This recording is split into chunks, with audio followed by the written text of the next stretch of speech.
Hey guys, it's Alexander Williamson here with The Secret History Living in Your Aquarium. How are you guys doing today?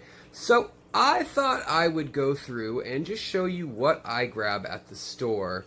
Kind of monthly, maybe bi-monthly. Some things overlap. Some things are every third month. Some things are every month. And I'll talk about that a little bit. Now, my aquarium's not going to be the same as yours, but I've had a lot of questions about, hey Alex, well, what do you feed your fish that I can buy?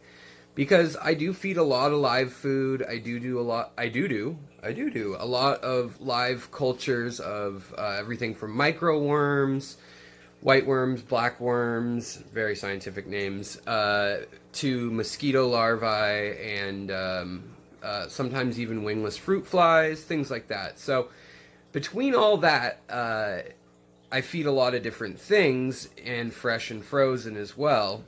Snails to pea puffers, so on and so forth, to specialized fish, cucumbers and zucchini to my plecos, and even sometimes like wood pulp products.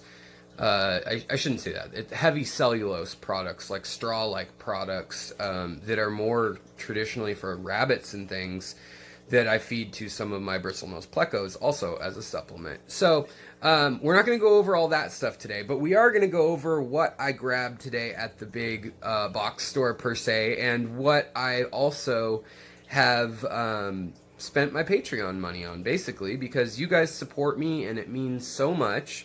I spend about $75 to $90 on electricity and heat a month for this hobby. It's the Northwest. We don't have a lot of hot days. My house is about 60 degrees otherwise, but this room stays warmer. It's a 1968 building, so it's a little more expensive than maybe you might expect, depending on where you live. But I spend about somewhere between, I guess it could be as low as 60 in the summer, so 60 to $90 a month on water, utilities, if I kind of figure out a fraction of the household use for that. And that's for maintaining 12 tanks. So if we take a look, and the more tanks I have, like at this point, I don't need heaters because the room is warm enough. I do have backup heaters in the aquariums in case something ever really bad happens and it crashes and, so on. So, but other than that, let's get all that aside. Let's take a look at what I grabbed today at the store and what I spent your Patreon money on, and where it goes, where the super chat funds usually end up, besides buying fish and things like that, because lately it's all going to maintenance type stuff. So I want you to know where it's going. I want transparency. Nobody's really asked, but I've never really told you. So let's take a look right now.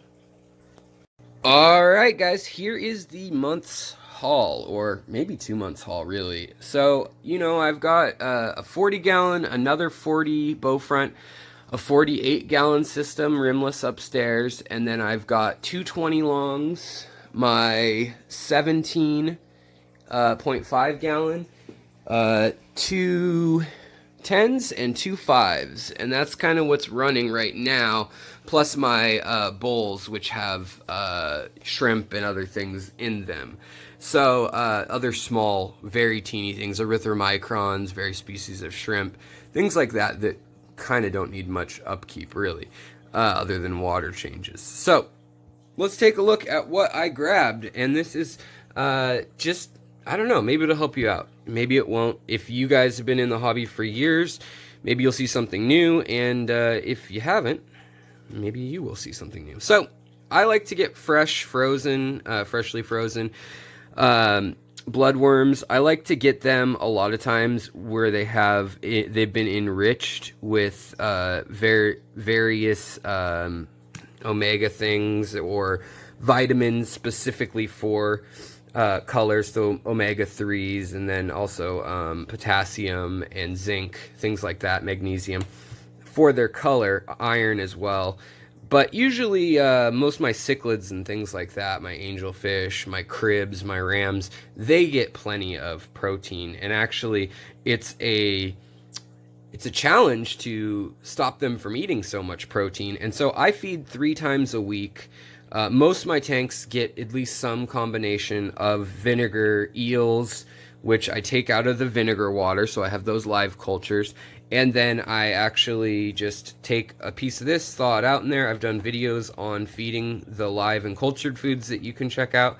But I mix that all up, and then I take a turkey baster and kind of put it in each tank. A lot of times I'll take a knife, or even like a little magic bullet, I think is the brand. One of those as seen on TV blenders from Walgreens.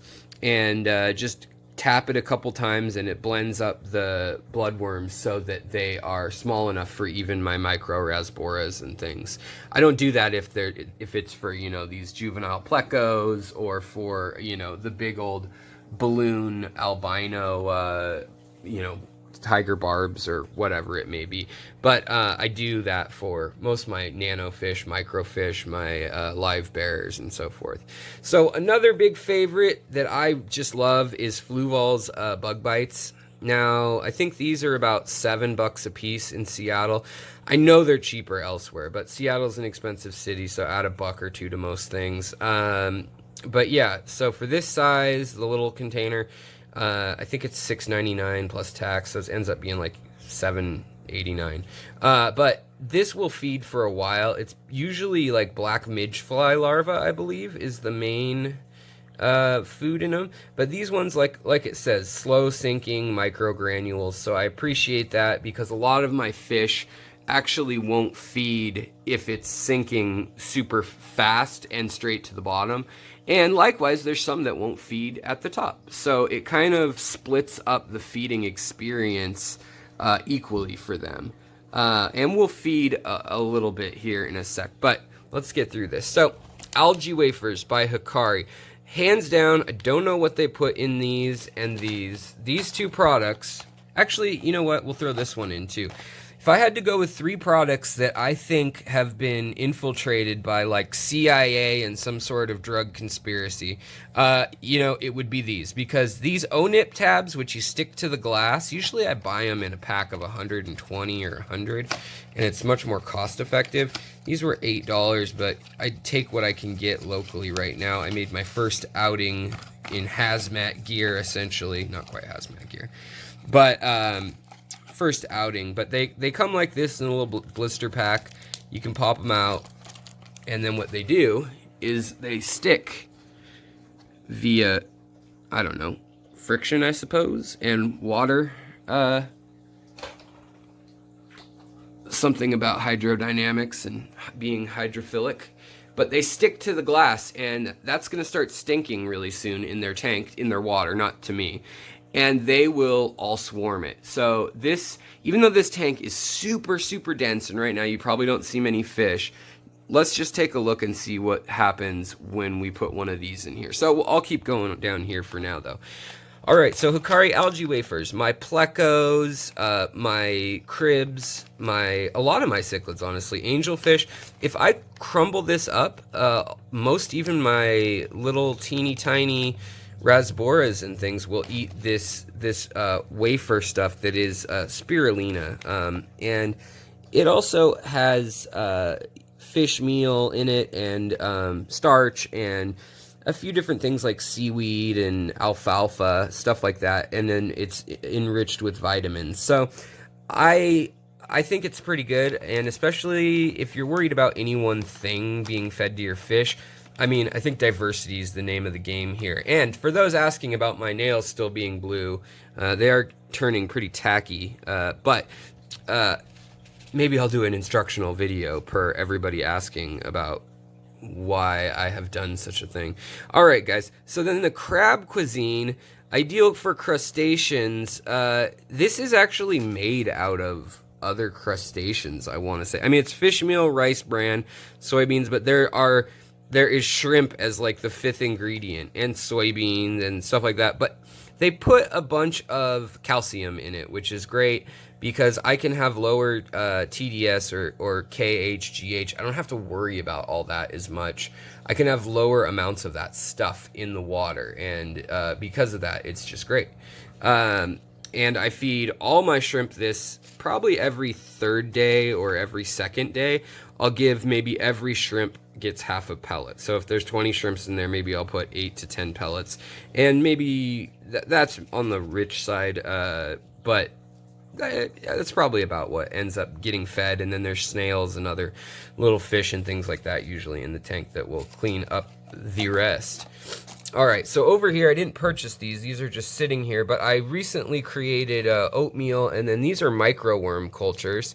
And so right now, they've been inoculated about 48 hours ago, and I can already see that the microworms are growing their little networks. It looks like mycelium from a mushroom or something like that. So grab those. I'm going to feed those by, you take a Q-tip and run it along the edge of right above the culture. By the way, so the fish are starting to notice it.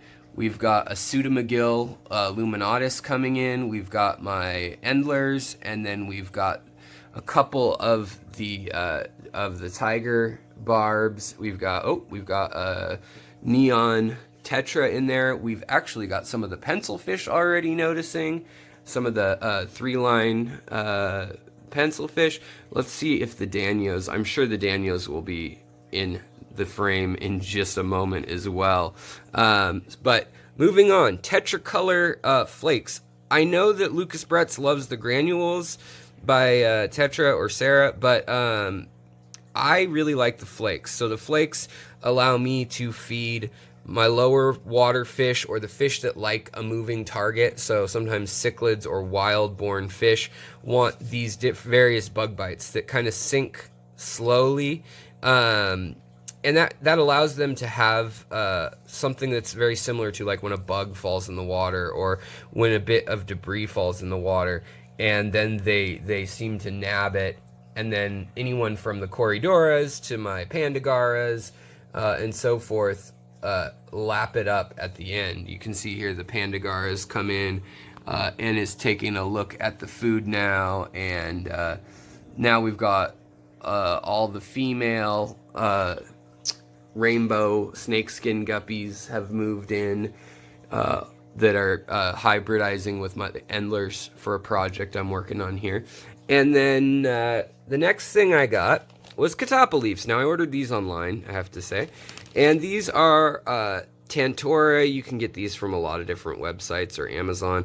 But these are great. They cut down on the amount that your fish is going to be sick. They cut down on the bacteria and the infections in your tank.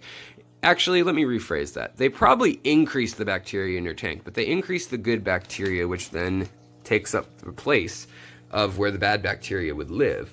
All right, so my Honduran red point cichlid is coming out. So he even wants to try the pellet, even though it's just like little powder pellets. So I don't know what they put in them, but like I said, within another few seconds or minutes here, and if you have an open tank that's not densely planted, the fish swarm very rapidly. So here, once the first Danios get a sense of it, and the garas, the pandagaras, and the rufagaras, and the tetras, they're all going to come in swarming. So we've got all these Danios in here, too, that are various rare forms, usually from Lake Inlay. These are chythid. These are pretty common, but there's 3 or 4 different forms that aren't very common I got from the wet spot down in Portland, Oregon, that are in here, and they're going to all feed off that, too, kind of.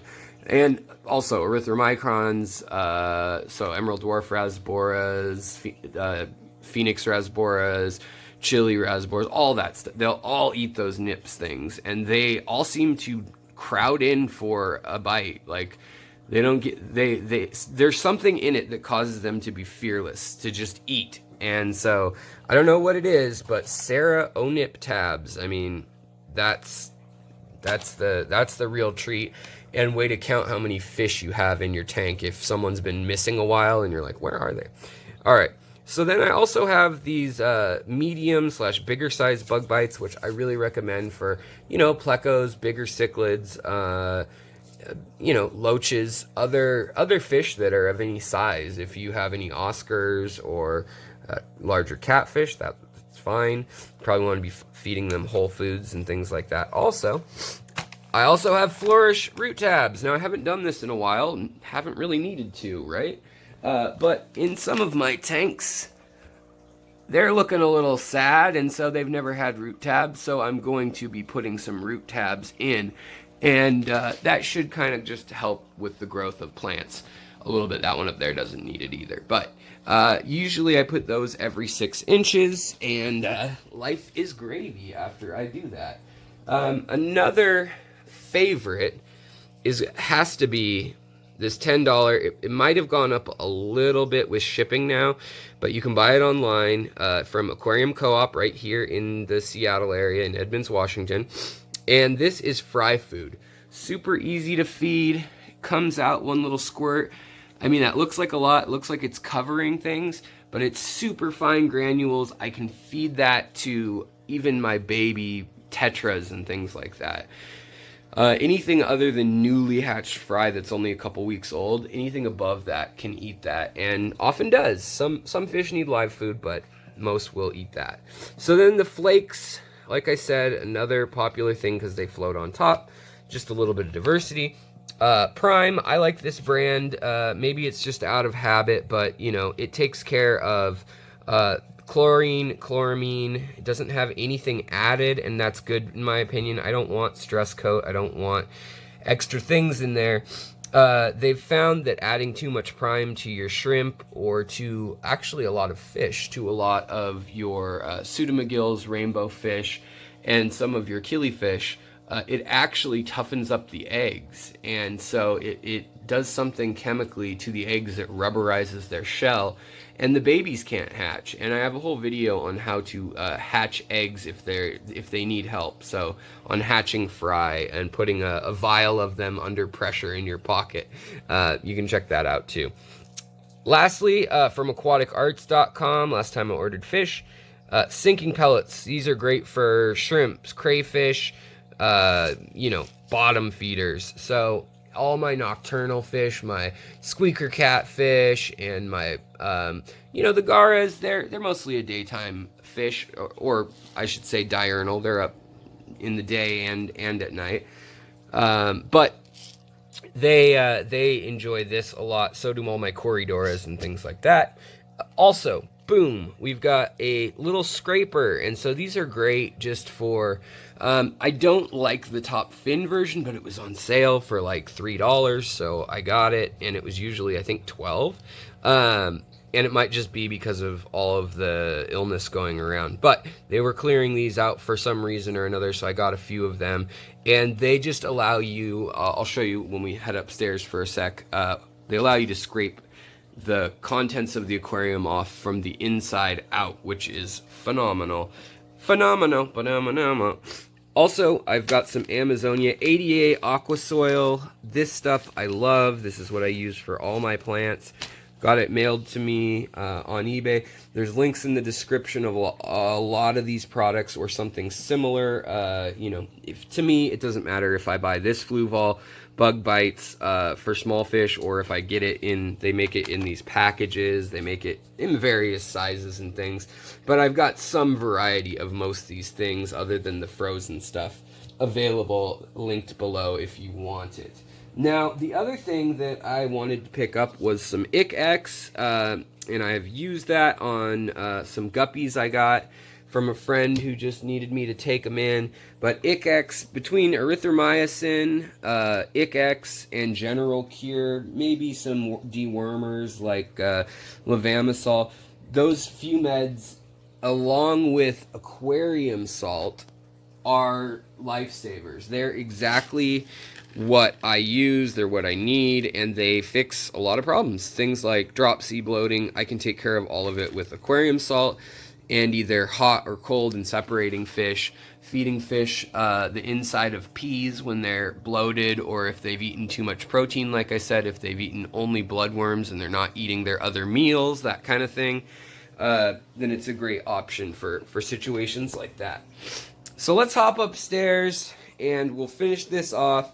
Thanks for tuning in. Up here I've got one more bug bite type, which is bottom feeder, so that's 4 plecos. They're all insect-based, hence the name bug bites products, but they do vary a little bit, and so I like to just switch it up. And you know, I don't feed anything every day of the week other than the fry food and also the flakes. So I'll have some sort of flakes. I like these, the bug, or not these, sorry, those aren't flakes. These, I like Tetra. Sera's fine too, but I like the multicolor. Just in my head, it reminds me, okay, that's the one with the color enhancing stuff in it. Little mnemonic device almost, something like that. So the other thing I have to get is CO2, and that's usually every 4 to 8 months, honestly, especially in this big 20-pound tank, and so on. The other thing I've got going on lately is I've got my 2 coloring books, The Fungus Among Us.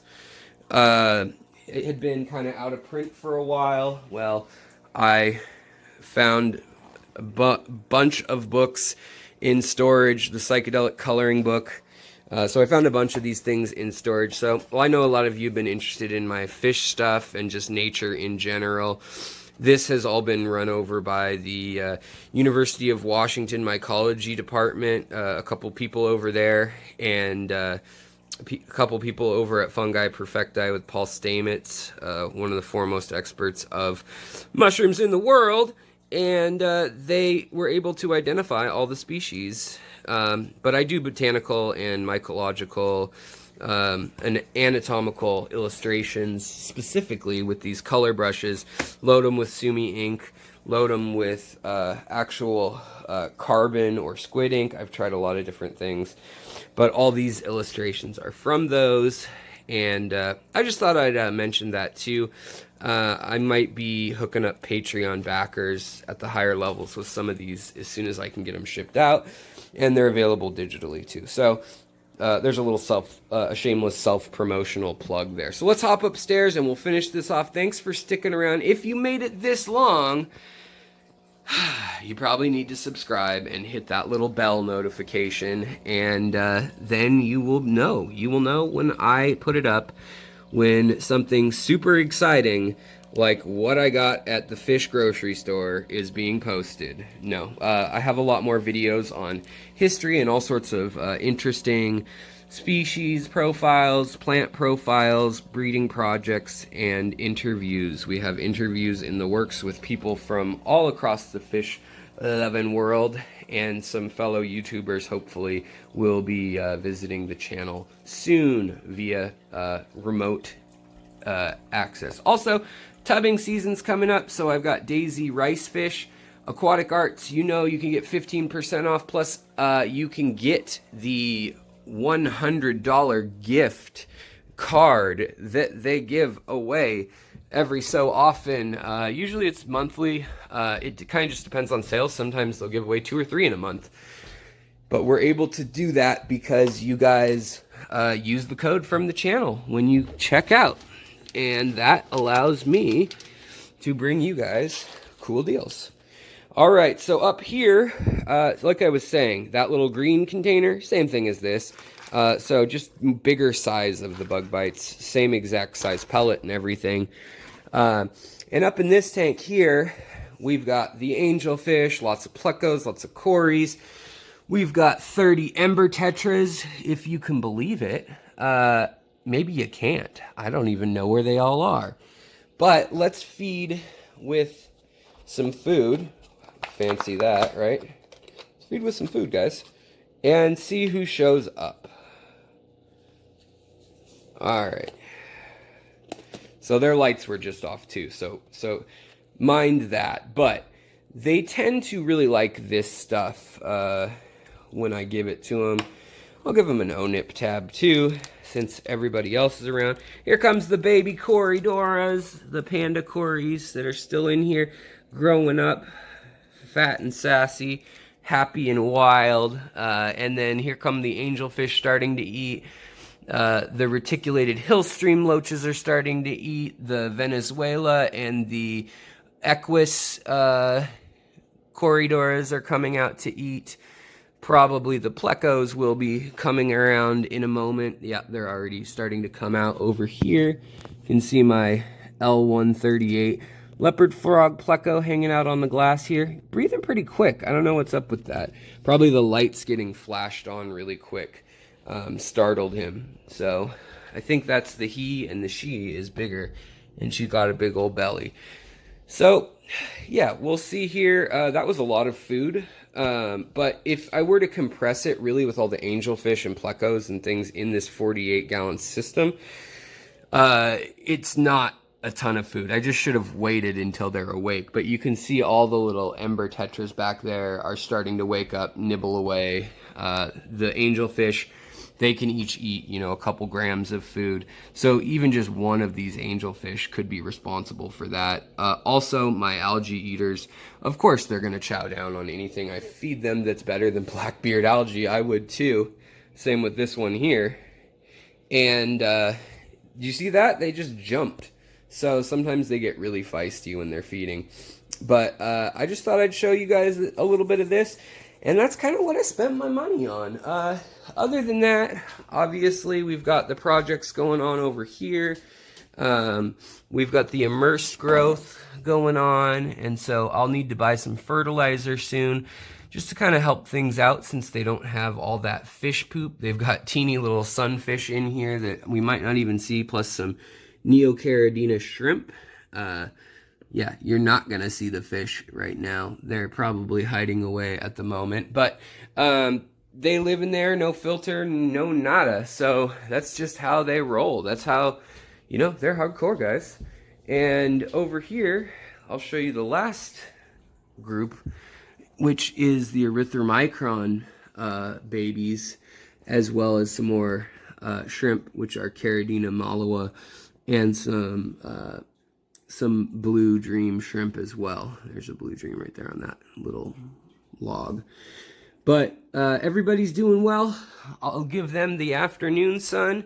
Also, these guys get the live food because they're the babies. So I want to make sure that they get their fair crack at food. And yeah, nice day out. We've got this deck to share with the neighbors. We've been taking turns barbecuing, which is nice. There's a mirror image of our unit right next door, so my wife and I have been able to do that, and then we wipe it down each time in between. But neighbors haven't been too mad that I have fish tanks in the carport full of mosquitoes, and so I have to thank them for that. And I have to thank you for tuning in. I'll be back soon. And that's just kind of a rundown of what I got and a little bit of shameless self-promotion. You can support what I got and keep it going at patreon.com. Feel free to ask questions, drop in on Facebook, or just contact me directly via email. So I will talk to you later. You guys take care as well. Stay safe, and happy shopping for your fishies. Bye-bye.